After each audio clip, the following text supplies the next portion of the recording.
Capítulo 12. ¿Quién enseñó la magia a Moisés? Antes de iniciarse la desbandada más importante en la historia de los hebreos, antes de dar comienzo a aquel éxodo de proporciones aparentemente gigantescas, a partir del cual crecería la figura de Moisés, dos momentos relevantes ofrece al lector el texto bíblico.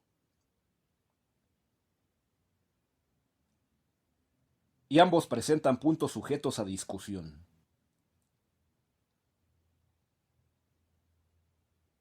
Uno es el nacimiento del futuro patriarca, con su oportuno salvamento gracias a la hija del faraón, que parece copia al carbón de otros acontecimientos presentados en leyendas orientales muy anteriores, originarias de Caldea y de la India.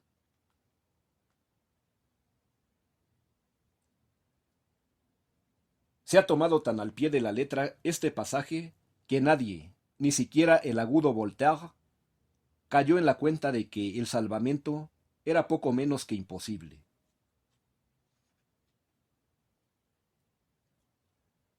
¿Cómo iba a arriesgarse una princesa egipcia, de sangre divina, a adoptar al hijo de un pueblo despreciado por los egipcios?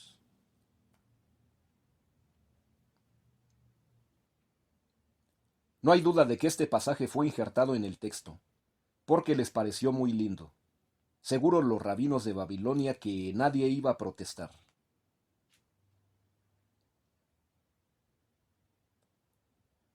El otro punto es la verdadera razón que tuvo que tener Moisés para viajar a la tierra de Madián. Porque no fue por el asesinato de un guardián egipcio lo que condujo al joven a emprender la huida.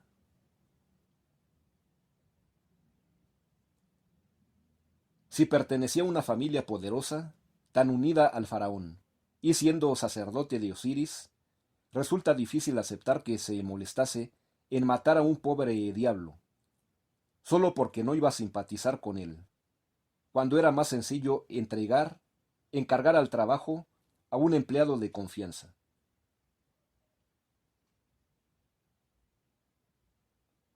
Y más difícil aún es creer que el faraón se iba a enterar de esta nadería y quisiera causar daño a Moisés. Y menos aún que le aconteciese tan terrible pánico que corrió a refugiarse al otro lado del Mar Rojo para salvar la vida.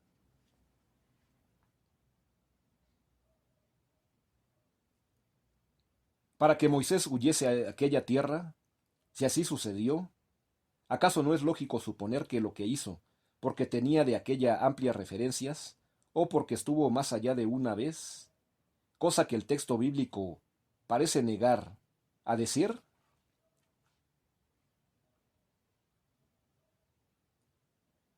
Unos años de los que nada se sabe.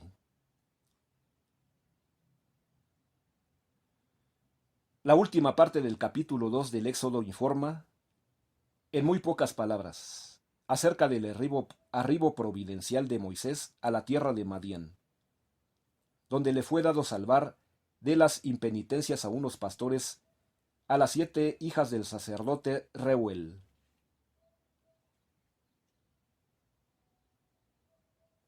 Al papá de las niñas lo conmovió a tal grado el gesto valeroso del forastero que no solo lo invitó a comer, sino que le entregó su propia hija Séfora, llamada Sípora en el texto original, palabra que significa gorrioncita, para que hiciera de ella su esposa. Y la tal Séfora se desenvolvió tan bien que hizo don a Moisés de un hijo que recibió el nombre de Gersón.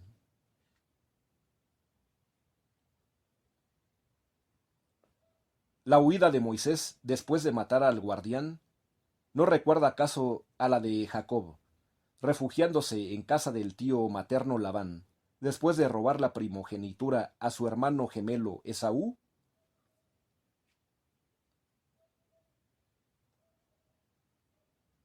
Pero no es este episodio el único de la vida de Moisés que recuerda a algunos pasajes protagonizados por Jacob.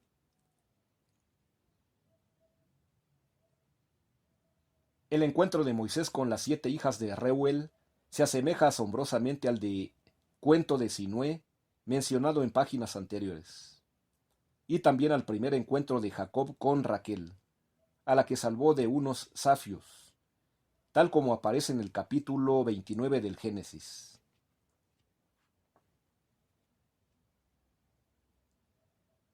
No sería razonable negar ahora la existencia de aquel hombre sabio llamado Reuel, al parecer, al aparecer en escena, y que en el siguiente capítulo cambiaría sorpresivamente su nombre por el de Yetro, y sería Hobab, mucho después, que descendía de los antiguos soberanos de Etiopía.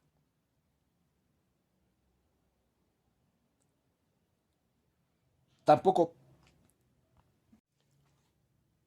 parece lógico declarar que la presencia de Moisés en el lugar se debiese única y exclusivamente a la urgente necesidad que tuvo de huir de su país, por culpa del maldito guardián que le atravesó por el camino.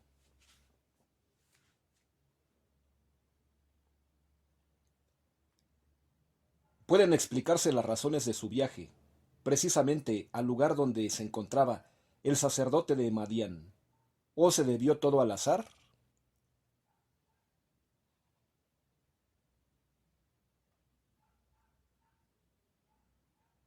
Pudo muy bien suceder que este egipcio de noble familia, que arriesgó su vida por defender la de un miserable hebreo, que le cayó en gracia, jamás hubiese cometido tan generoso acto, y que tampoco fuese Moisés.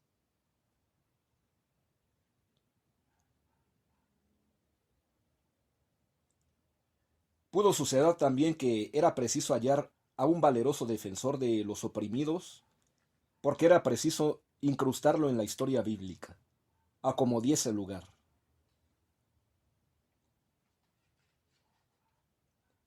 Y, de igual manera, era conveniente llenar una importante laguna en la vida del personaje, para darle mayores visos de realidad.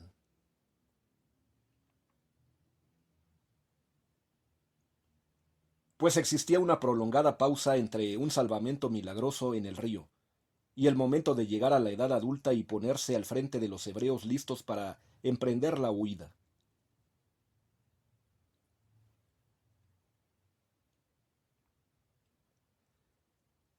Porque lo cierto es que nada se sabe de lo que pudo realizar el futuro patriarca del pueblo elegido desde el instante de ser recogido de las aguas por la princesa hasta el día que se convirtió en caudillo hebreo por la gracia del Señor.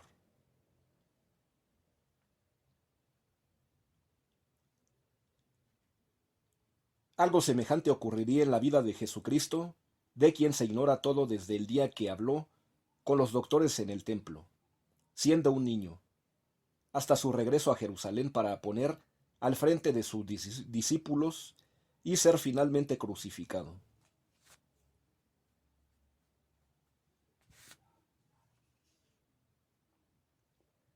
¿Dónde estuvo esos 20 y tantos años de los que no se sabe absolutamente nada, de los que nada dice el Nuevo Testamento y nada insinúa?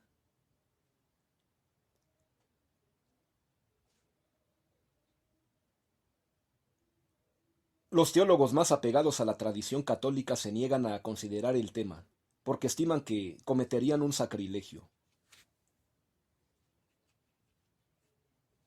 Pero, pese a ellos, valdrá la pena conocer el punto de vista de los teósofos y de los estudiosos ajenos a la Iglesia, y que no son judíos, porque dicen a veces cosas interesantes.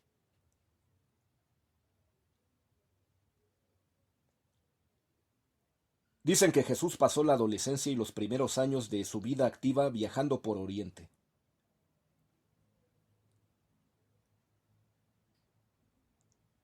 Visitó la India, Cachemira, Persia y Egipto.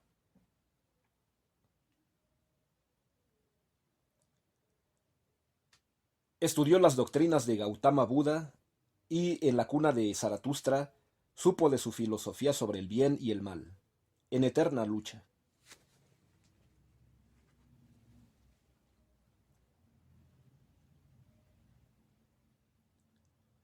Incluso no han faltado los que se han atrevido a afirmar que Jesús estuvo también en el interior de la Gran Pirámide, en una de cuyas cámaras secretas todavía por descubrir fue iniciado en la suprema sabiduría.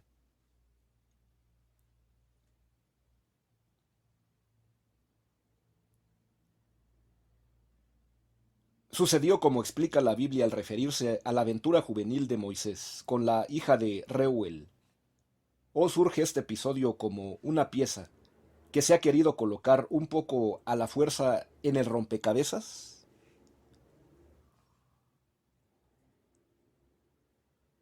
Aprendió Moisés su ciencia esotérica en Madián, de su maestro el sacerdote que se había convertido en su suegro.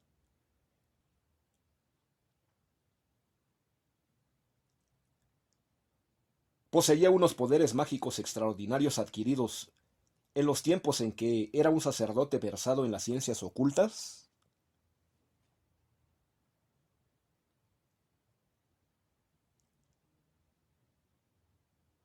No hay por qué dudar de la existencia del sacerdote madianita, se llamase Reuel o Yetro, fuese de tez oscura o semita, como la gente del desierto.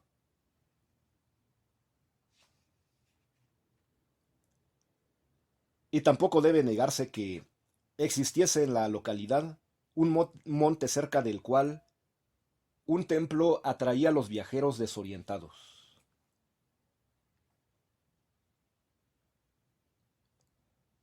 Pero de ahí afirmar que un sacerdote egipcio llamado Ai, o llamado Moisés, hubiese acudido al lugar huyendo de la justicia faraónica, y que en ese lugar se convirtió en adepto de una religión monoteísta,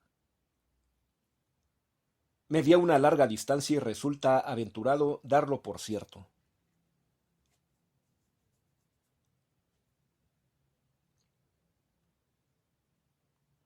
Este punto de nuestra historia reviste la mayor importancia, porque de haber sido el templo de Madián el verdadero foco de donde irradió la religión de un solo Dios, habría que considerar varias posibilidades. Una sería que los esposos Yuya y Tuya tuvieron ocasión de visitar el templo con su hijo Ai, y que aprendieron del sacerdote Yetro la religión que trataron en vano de inculcar al faraón Amenofis III, pero obtuvo éxito con su hijo.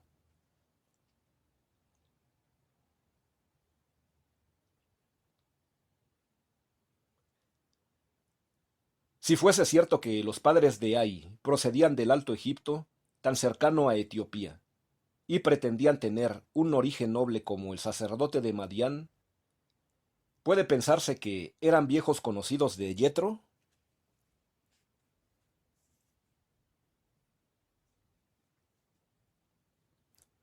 Otra posibilidad sería que el sacerdote Ai jamás visitó la tierra de Madián, en cuyo caso tuvo que aprender la religión de un solo Dios en otro sitio.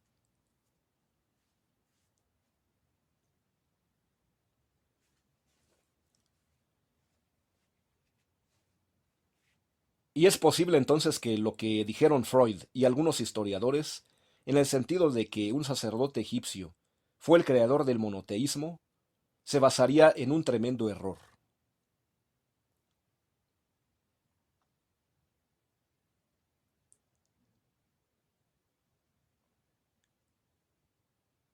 La tercera posibilidad sería que, habiendo existido realmente el sacerdote fuese Ai o fuese otro personaje de la corte, hubo otro individuo que se unió más tarde al grupo de rebeldes y que fue quien realmente conoció a Yetro y se casó con su hija.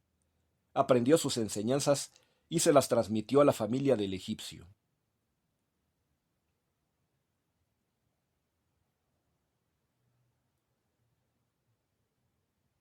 Este personaje, que introdujo la religión monoteísta en el seno de la familia real, debió ser alguien muy relacionado con Moisés, a quien éste debió considerar como hermano, aunque no existiesen lazos de sangre entre ellos.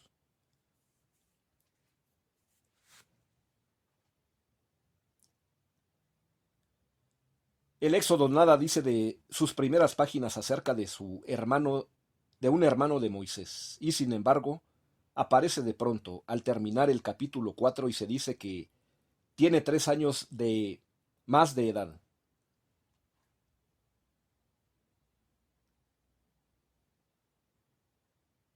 ¿Quién pudo ser ese hermano de Moisés que pasó gran parte de su juventud junto al sacerdote Yetro y comenzó a adquirir una relevante importancia desde el momento de internarse los hebreos en el desierto de Sinaí?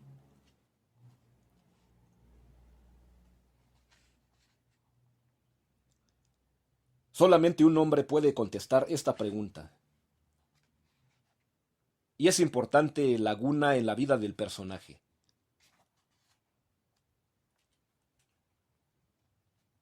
El de Aarón.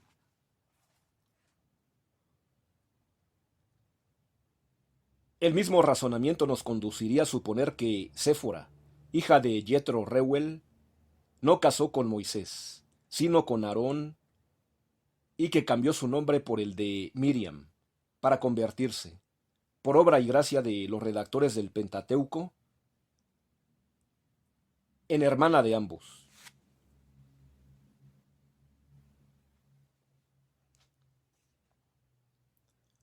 Y siendo hija del sacerdote madianita, esta Séfora, o Miriam, debió aportar una eficaz ayuda a la hora de celebrar ceremonias sagradas, porque actuaría como sacerdotisa en el templo de su padre.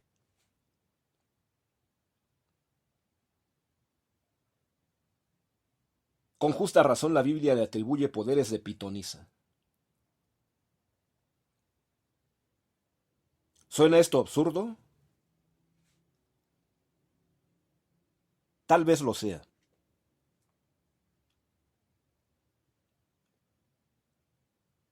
Pero también es curioso observar que al regresar Moisés a Egipto, lo haría acompañado por Aarón y por Séfora, sin mencionar aún el texto a Miriam.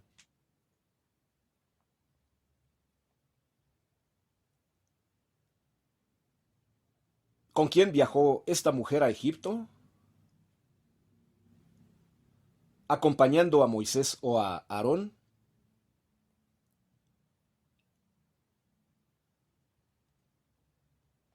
¿No recuerda esta travesía a la que habían hecho Abraham y su esposa Sarai, la que haría pasar por hermana?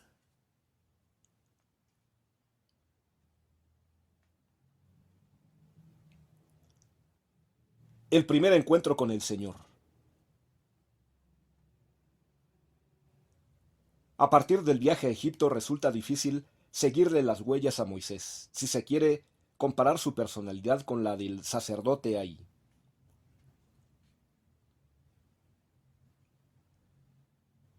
Pretender que se establezca un paralelismo a cada instante entre ambos personajes, tan unidos a veces, se confunden, sería complicado.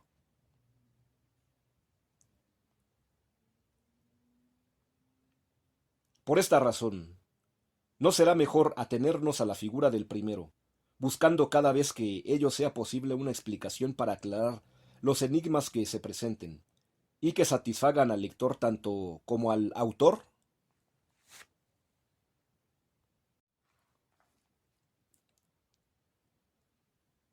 Así, al referirse el primer versículo del capítulo 3 a la permanencia de Moisés en la tierra de Madián, aceptando los rebaños de ovejas de su suegro, igual que había hecho antes Jacob con los de su tío Labán después de conocer a Raquel. Hemos de preguntarnos cuánto tiempo vivió en aquel lugar y por qué fue precisamente acerca de la montaña que se les apareció un día el ángel del Señor, en medio de una zarza en llamas.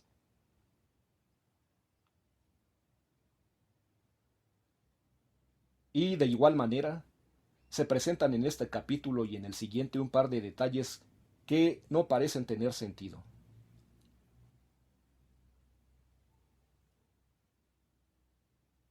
Uno es el cambio de nombre del suegro, que pasa de Reuel a llamarse Yetro, sin que venga a cuento.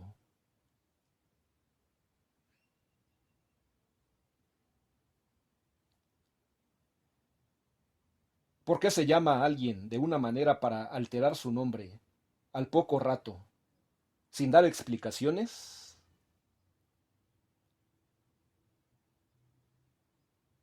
¿Eran los dos hombres una sola persona, o eran dos personas diferentes? Y a la hora de revelar su identidad, ¿se confundieron los cronistas cautivos de Babilonia?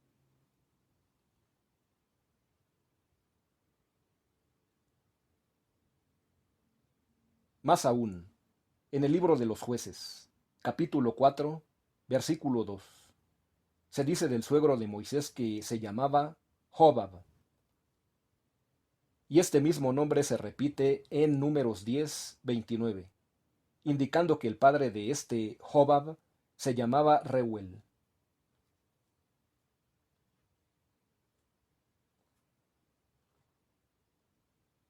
¿No es para volverse locos y terminar por no creer en nada?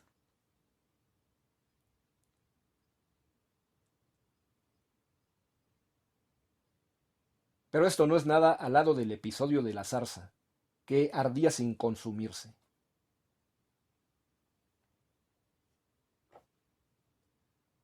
¿Qué zarza maravillosa era aquella?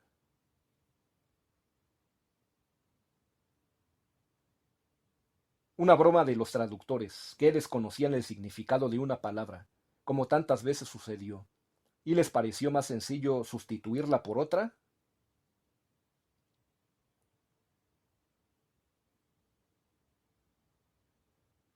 Que un ángel se aparezca en medio de una zarza es algo que, por fuerza, debe extrañarnos.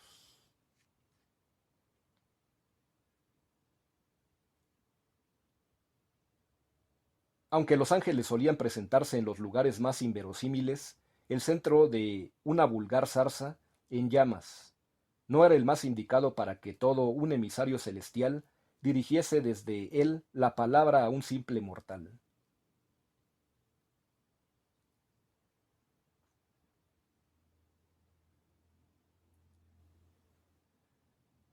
Y lo más simple era que dentro del mismo matorral se encontraba también Jehová, quien habló al perplejo Moisés y se identificó como el Dios de un puñado de gente.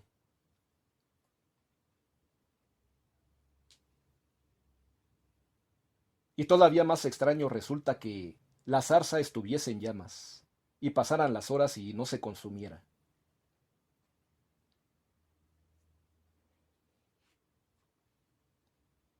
En este caso, como en tantos puntos oscuros del Pentateuco, es de temer que la confusión fue causada por los muchos traductores que le metieron mano al original, empezando por los famosos 70 de tiempos de Ptolomeo.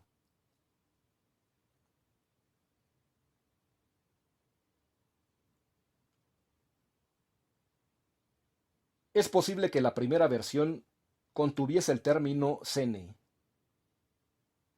que un genial traductor tomó como zarza, sin detenerse a pensar que muy bien podría aplicarse a Sinaí, la montaña humeante de la que surgía el ángel de Jehová.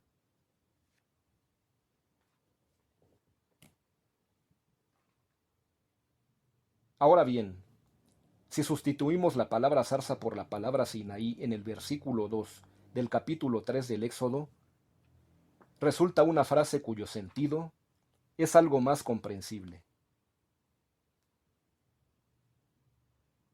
Y se le apareció el ángel del Señor en una llama de fuego, en medio del monte Sinaí, y Moisés vio que el monte ardía en fuego y no se consumía.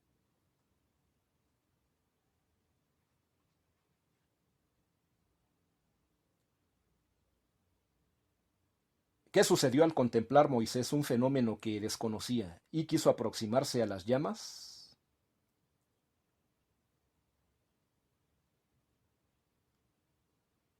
Que estando ya a corta distancia de la zarza o del monte humeante, surgió de su interior una voz.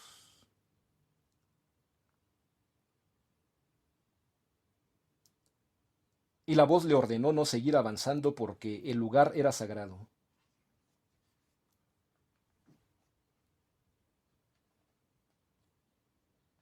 ¿Cómo interpretar este texto?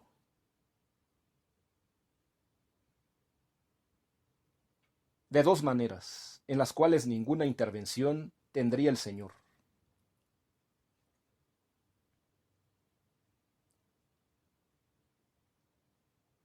Una sería que Moisés recibió la visita de un ser extraterrestre llegado a la Tierra a bordo de un navío espacial, que fuese a posarse en las inmediaciones del monte Sinaí, tan cercano al templo de Madián.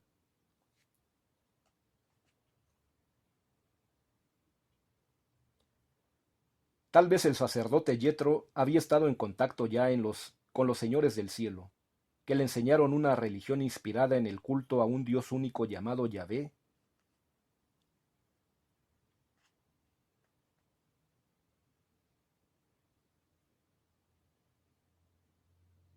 Por esta razón, la región donde tuvieron lugar las maravillosas apariciones recibió el mismo nombre de la divinidad.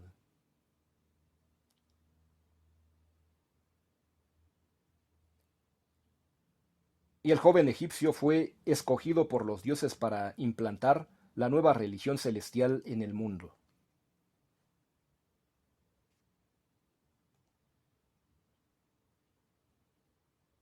Con el sacerdote madianita no podían contar los señores de arriba, porque estaba cargado de compromisos, de hijas solteras que tenían que casar, y no vencía ya la edad.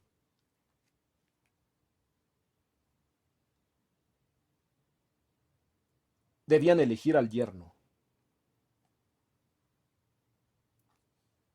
Pero para triunfar en la empresa, Moisés debería tomar el camino de Egipto, el país más civilizado del mundo, donde se iniciaría la operación.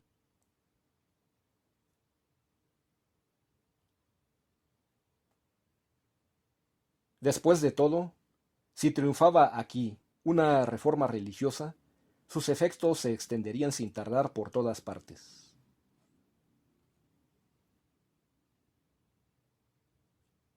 La otra alternativa podría ser que Moisés inventó toda la historia del ángel para impresionar a su crédulo pueblo, como inventó también las historias de magia sucedidas durante una de las visitas de Jehová y a su arribo a la corte del faraón.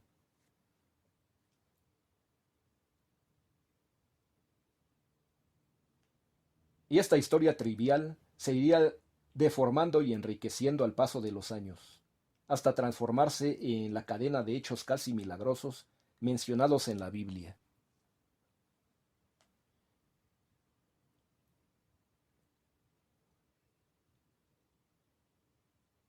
Hemos de decir que, por fortuna para Moisés, cuando emprendió el viaje a Egipto, lo hizo contando con el apoyo y consejo de su suegro.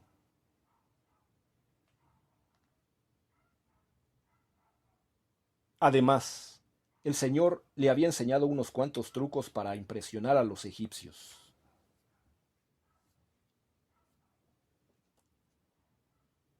Trucos mágicos por todas partes. ¿Quién no ha leído alguna vez la historia del explorador que, habiendo sido atrapado por los guerreros de una tribu de salvajes, decide realizar una especie de milagro o un truco de prestidigitación para salvar su vida?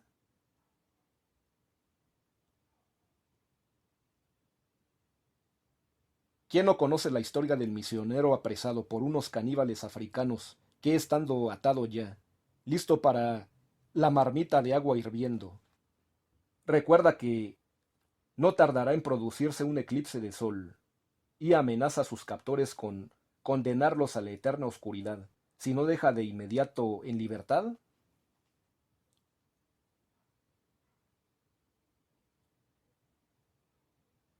Pero ha sucedido a veces lo contrario, y de ello dan fe tantas historias de exploradores que se encontraron en la jungla con seres supuestamente primitivos que los engañaron a ellos con algún truco o con los poderes mágicos del brujo local.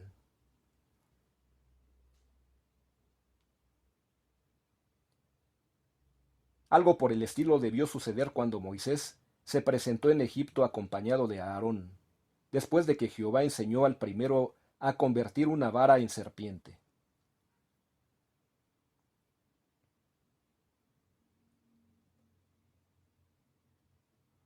Moisés se asustó en aquella ocasión, sin caer en la cuenta de que había sido víctima de una sugestión hipnótica.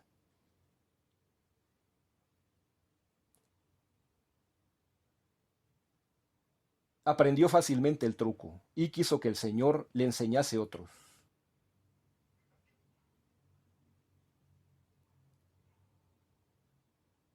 Ordenó a su discípulo introducir una mano en su seno.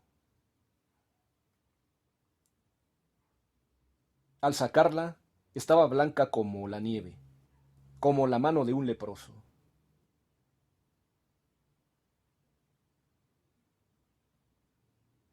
Volvió a introducir Moisés la mano en su seno, por órdenes superiores, y la mano se tornó como era antes.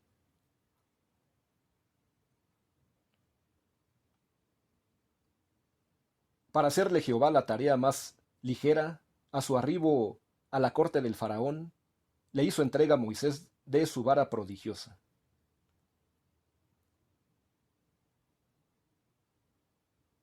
Fue de resultas de este singular episodio bíblico que comenzaron a adquirir fama las varitas mágicas, como las que figuraban en los cuentos de hadas, que pasaron a ser el símbolo de la hechicería y de los poderes extraordinarios de los magos, como el caduceo lo sería de las ciencias médicas.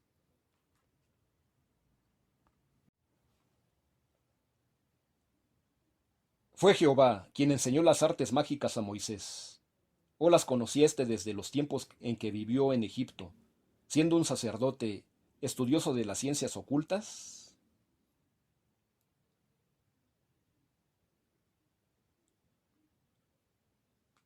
Fueron ideados estos personajes para darle un cariz maravilloso a las aventuras de Moisés en la tierra de Madián, con el consiguiente viaje de regreso a Egipto, a donde se dice que fue acompañado de su esposa y de sus hijos que acomodó en el lomo de un asno.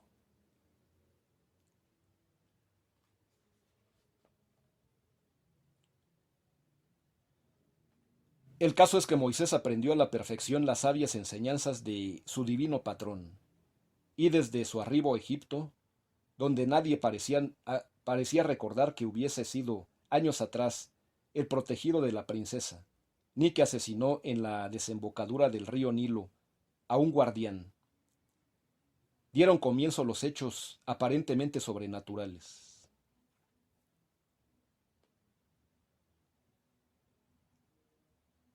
En especial, a partir del instante en el que el faraón juzgó absurda la petición de Moisés de que permitiera a los hijos de Israel salir del país.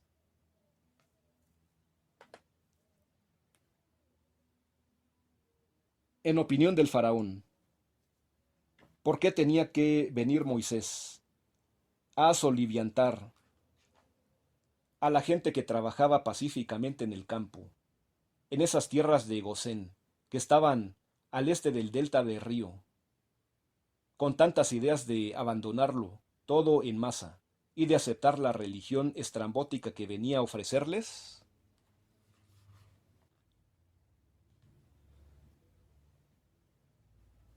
Mejor se iba este individuo indeseable con la música a otra parte, con ese Dios a quien no tenía el honor de conocer, antes de que perdiera la paciencia y se enojase de verdad.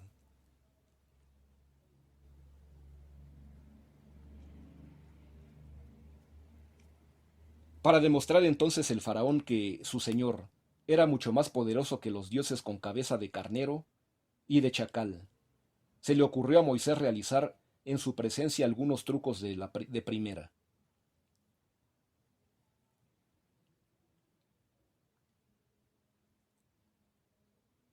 Solo si lograba sorprender a aquella gente de la corte, se dijo el futuro patriarca, obtendría lo que andaba buscando.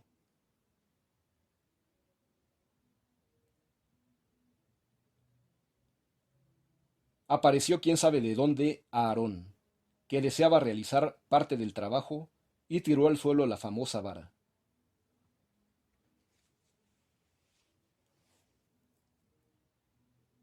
Se convirtió al instante en serpiente.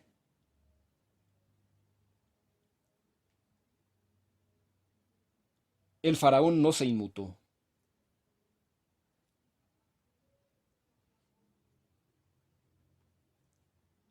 Llamó el soberano a sus sacerdotes, y estos se dispusieron a mostrar lo mucho que sabían.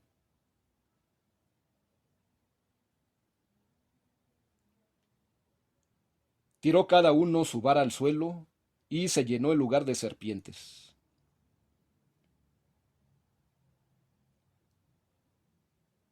La serpiente de Moisés se abalanzó sobre las otras y las devoró.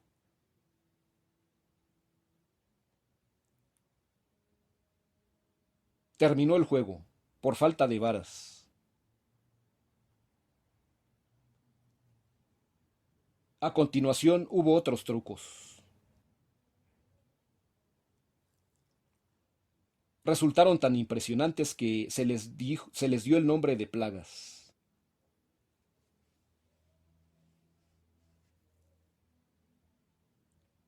Y la primera de las plagas tuvo lugar en el río Nilo.